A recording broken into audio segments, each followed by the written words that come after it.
আসসালামু আলাইকুম দর্শক, আজ আপনারা একটা মসজিদের ভিডিও দেখাইব। ইনশাল্লাহ সবার ভালো লাগবো আশা করি। আর তো মসজিদটা আমরা দেশর নাই, কাতারের একটা মসজিদের ভিডিও। যেহেতু আমার হাজব্যান্ড তখন কাতার, তো তানোর দেওয়াও আসলে ভিডিও ক্লিপগুলা।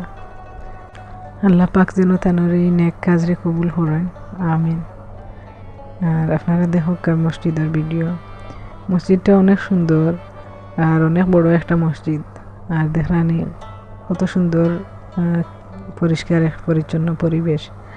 রোডটা অনেক ক্লিন আর সাইডে দিয়ে গার্ডেন আছে, সবুজের সমারোহ।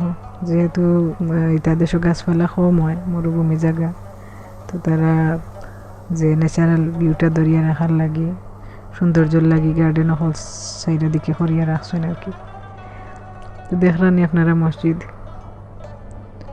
মসজিদের ডিজাইন, কালার, প্লেস সবটা মিলাইয়া খুব সুন্দর।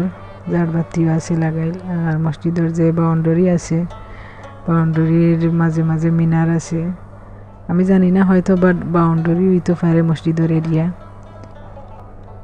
আল্লাহ বেলা জানেন। তো এখানে মিনারের মতো আছে, সুন্দর লাগে। আর দরজা দেখলানি, অনেক বড় দরজা। আর মসজিদের হইল অন্য আর একটা সাইড। আর মসজিদের ক্যাপাবিলিটি হয়তো 4-5-7 হাজারের মতো মানুষ হয়তো জায়গা হইতে পারে ইনশাআল্লাহ। তো দেখতে থাকুক আপনারা ভিডিও। আর পরিবেশটা খুব পরিষ্কার পরিচ্ছন্ন, মনে হয় যে মাত্র কেউ পরিষ্কার করিয়া গেছে। আসলে ওলাও থাকে, তারা সুন্দর করে রাখেন। আর ফুল গাছ আছে সাইডে দিয়ে, খুব ভালো লাগে দেখতে। খেজুর গাছ আছে।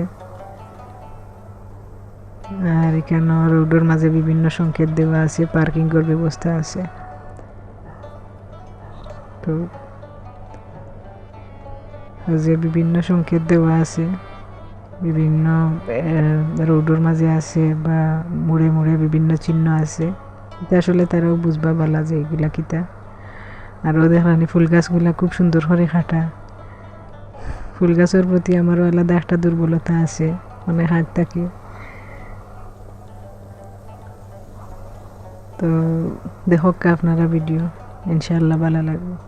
আর একটা মসজিদের ভিডিও যেহেতু, তো প্রসঙ্গত মাথাইল হিসাবে হই, আর কোনো গৌরব নাই।